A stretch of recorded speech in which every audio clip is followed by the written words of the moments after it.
चंद्रयान भेजा है, बहुत अच्छी बात है। बट इन सरकारों को जो गटर में हमेशा मौत होती है उनके लिए भी कोई मशीन बनानी चाहिए। तो इनको पता है कि एक समुदाय विशेष के लोग गटरों में उतरते हैं, सफाई करते हैं, उनके लिए कोई सुविधा देने की कोई जरूरत नहीं है। एक व्यक्ति सो कॉल्ड ब्राह्मण वो पेशाब कर देता है, मगर आदिवासी का कोई स्टेटमेंट नहीं आता, कोई राष्ट्रपति का स्टेटमेंट नहीं आता है। जब इनको सीएम बनाने की बात होती है तो वो दलित है, जब उनको शिक्षा की बात होती है तो वो दलित है। हमें अधिकार नहीं देंगे। ये 2500 साल से घृणा चली आ रही है, आज की घृणा नहीं है ये। एकलव्य का अंगूठा काटा, क्या घृणा थी? सबरी के झूठे बेर खाए। इनका दर्द केवल यही है कि ये सो कोल्ड अपर कास्ट बनना चाहते हैं, सो कोल्ड अपने आप को हायरार्की में सबसे ऊपर रखना चाहते हैं। एक प्रकार से झूठ बोला है मोदी जी ने कि वो ओबीसी समाज से हैं, वो चाय बेचते थे, वो ये करते थे। वो केवल वोटों का एक षड्यंत्र है और कुछ नहीं है। इन लोगों को फिर दोबारा गुलाम बनाने का एक षड्यंत्र बनाया जा रहा है इस देश के अंदर, जब भी इनके मिनिस्टर, इनके लोग संविधान को बदलना चाहते हैं।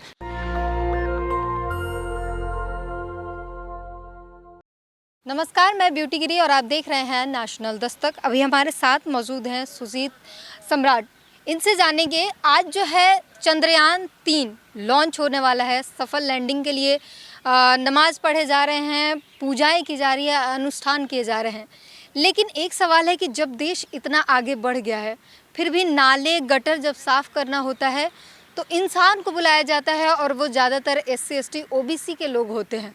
किस तरीके से देखते हैं? देखिए, अच्छी बात है कि चंद्रयान भेजा है, बहुत अच्छी बात है। बट इन सरकारों को जो गटर में हमेशा मौत होती है उनके लिए भी कोई मशीन बनानी चाहिए। ये बना सकते हैं, ऐसा नहीं कि नहीं बना सकते हैं। टेक्नोलॉजी रूप से बहुत ज़्यादा स्ट्रॉन्ग है हमारा भारत, मगर ये जानबूझकर नहीं बनाना चाहते। इनको पता है कि एक समुदाय विशेष के लोग गटरों में उतरते हैं, सफाई करते हैं, उनके लिए कोई सुविधा देने की कोई ज़रूरत नहीं है। ये जानबूझकर जो सरकार में लोग बैठे हुए हैं, उनकी ये मानसिकता है कि वो ऐसे लोगों को ना तो एजुकेशन देना चाहते हैं, ना रोज़गार देना चाहते हैं, ना अच्छा माहौल देना चाहते हैं, और ना ही वो जो संविधान में अधिकार हैं उनको वो उनके बच्चों तक दे पहुँचाना चाहते हैं। इन लोगों को फिर दोबारा गुलाम बनाने का एक षड्यंत्र बनाया जा रहा है इस देश के अंदर, जब भी इनके मिनिस्टर, इनके लोग संविधान को बदलना चाहते हैं। इसलिए सरकार की ये सोची समझी साजिश है कि इनको कोई भी सुविधा ना दी जाए, सिर्फ पेट भरने तक को ये विकास समझे। क्यों, आखिर ऐसी क्या दुश्मनी है इनके साथ जो ये मर रहे हैं, इतने शोषण हो रहे हैं, फिर भी सरकार खुश है? जबकि सरकार जो है, मोदी सरकार जो है वो खुद OBC से हैं, राष्ट्रपति जो है वो आदिवासी समाज से आती है, फिर भी कोई कुछ नहीं बोलता इस पर। देखिए, मोदी जी कोई OBC से नहीं है।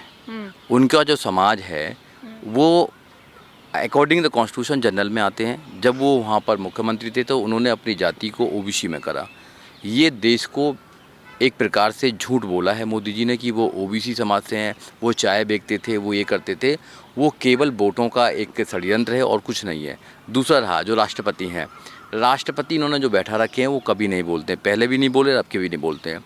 एक आदिवासी व्यक्ति पर एक व्यक्ति सो कॉल्ड ब्राह्मण वो पेशाब कर देता है, मगर आदिवासी का कोई स्टेटमेंट नहीं आता, कोई राष्ट्रपति का स्टेटमेंट नहीं आता है।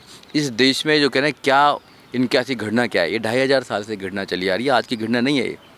एकलव्य का अंगूठा काटा, क्या घृणा थी? सबरी के झूठे बेर खाए, कहते सबरी के झूठे बेर खाए। भैया, जातिवाद तो बहुत दिन से है। जातिवाद है एक व्यक्ति अपने आप को श्रेष्ठ बनाए रखना चाहता है, और बहुत लंबे समय तक इस देश में उसने अपने आप को श्रेष्ठ बनाए रखा। उसके जो उसके ग्रंथ हैं, उसके शास्त्र यही कहते हैं कि ब्राह्मण इस देश में श्रेष्ठ है। मगर बाबा साहब डॉक्टर अम्बेडकर ने इस देश में जब संविधान दिया तो ना तो कोई श्रेष्ठ है और ना कोई लोअर है, सब बराबर हैं। संविधान के समक्ष, कानून के समक्ष सब लोग बराबर हैं। इस देश में सब समता, मैत्री, भाईचारे से लोग रहते हैं, सबको न्याय का अधिकार है। जो संविधान बना हुआ है वो सेकुलर स्टेट की बात करता है, be the people of India से स्टार्ट होता है। इसलिए इन लोगों को चिढ़ है, और इनके जो पूर्वजों ने जो हमारे साथ किया, इनके वंशज भी आज हमारे साथ करने का काम कर रहे हैं।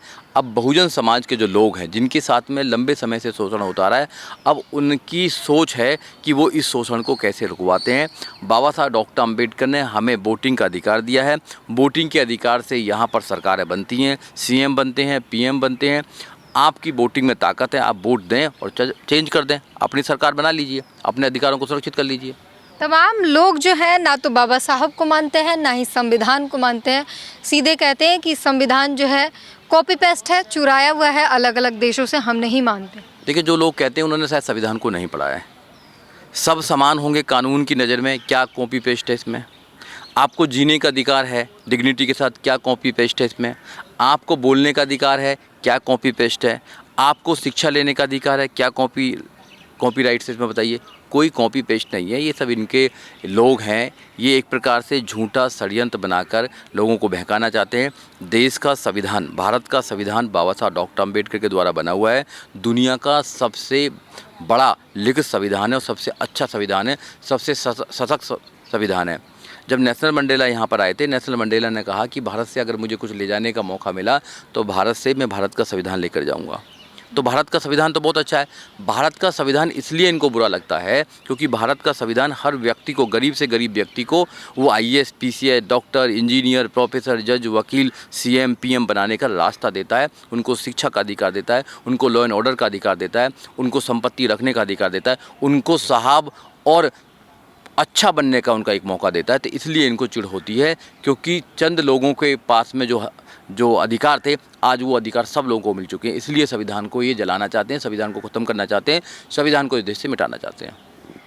एक निजी संस्थान में एक शिक्षक जो है, जो बच्चों को पढ़ाता है, वो अफसोस जाहिर कर रहा है अपने स्वर्ण जाति में पैदा होने का।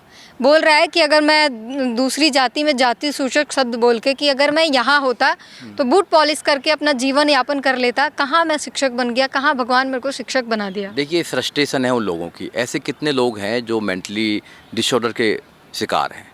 ये मेंटली डिसऑर्डर के शिकार है क्योंकि बाबा साहब डॉक्टर अम्बेडकर ने देश में संविधान दिया।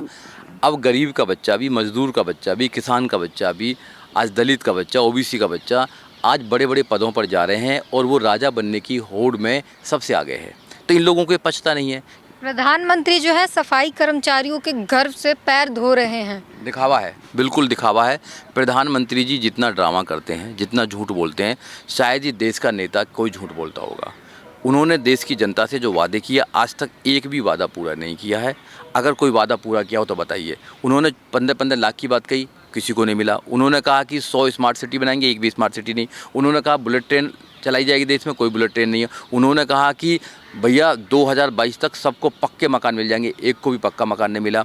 और रात को 8 बजे आते हैं, नोट चेंज कर देते हैं, कुछ भी चेंज कर देते हैं। तो वो जो कहते हैं वो दिखावा करते हैं। उनकी करनी और कथनी में बहुत अंतर है। उन्होंने तो स्टेज से ये भी कहा था कि दलितों को उत्मार्ग मारना तो मुझे मारो। उन्होंने तो गाय रक्षकों के ऊपर भी बहुत स्टेटमेंट दे रखे हैं। तो उनका कहना जो है वो बस सिर्फ दिखावा है, वो कोई कार्रवाई नहीं करते हैं। उनके मिनिस्टर देश के संविधान को बदलने के लिए बोलते हैं। अनंत कुमार हेगड़े, वो कहते हैं we are here to change the constitution of India. उनके अभी सलाहकार जो आर्थिक सलाहकार है विवेक देवराय, वो चेयरमैन हैं परिषद के। तो वो कहते हैं कि इस देश को नए संविधान की ज़रूरत है, कोई कार्रवाई नहीं करते हैं। तो ये लोग दिखावा ज़्यादा करते हैं। इसलिए आप लोगों को समझना पड़ेगा, जब तक ये लोग सरकार में रहेंगे देश की संपत्ति को लूटकर निजी हाथों में देते रहेंगे और देश सुरक्षित हाथों में नहीं है।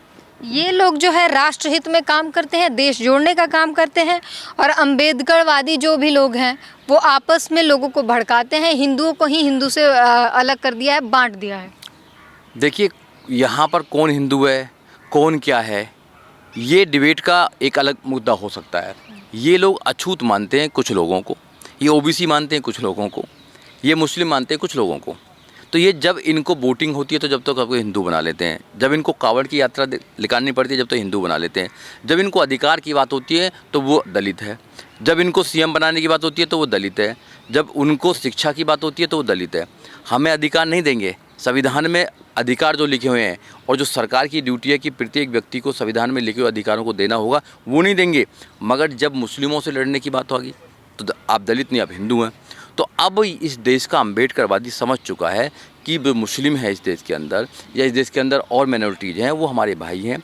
यहाँ मानव मानव एक समान का जो नारा गौतम बुद्ध ने दिया, बाबा साहब ने दिया, उस पर हम अमल करते हैं। हम शांति पर विश्वास करते हैं, हम बुद्ध के मानने वाले हैं, हम युद्ध पर विश्वास नहीं करते हैं। हम संविधान के माध्यम से देश को चलाना चाहते हैं। और इस देश में जब सरकारें बनती हैं, उत्तर प्रदेश का मैं उदाहरण देना चाहूँगा, 2007 से लेकर 2012 तक जब बहन कुमारी मायावती की सरकार थी तो उन्होंने सभी समाजों को न्याय दिया, सबको सम्मान दिया और सभी को बराबर के अवसर दिए, वहाँ पर एक लगेगा संविधान का राज चला था। तो ये ऐसी सरकारों को पसंद नहीं करते हैं। देश के लोगों को समझना पड़ेगा, अगर तुमको यहाँ पर नफरत का माहौल बनाना है, संविधान को ख़त्म करवाना है, अपने अधिकारों को ख़त्म करवाना है, तो आपको इस सरकार को, मौजूद जो सरकार है उसको अगर रखेंगे तो सब कुछ हो जाएगा। अगर इनको समाप्त कर देंगे, अब सरकार को हटा देंगे, क्योंकि हर 5 साल में वोटिंग का अधिकार मिलता है, अगर तुम इसको हटा देंगे तो सारे अधिकार सुरक्षित होंगे और आप इस देश में शांति से रह पाएंगे। जाहिर तौर पर आपको समझ आ गया होगा कि जिस तरीके से लोग संविधान बदलने की मांग कर रहे हैं, नए संविधान की मांग हो रही है, वो कितना सही और कितना गलत है। तो भारत इतना विकसित हो गया है कि वो एक मशीन भी बना ले कि नाले और जो ये गटर साफ़ करने की जो ज़रूरत पड़ती है उसमें इंसान की ज़रूरत ना पड़े, मशीन ही वो काम कर ले। पूरी बातचीत पर अपनी प्रतिक्रिया ज़रूर दीजिएगा। कैमरामैन आशीष के साथ ब्यूटी गिरी, नेशनल दस्तक।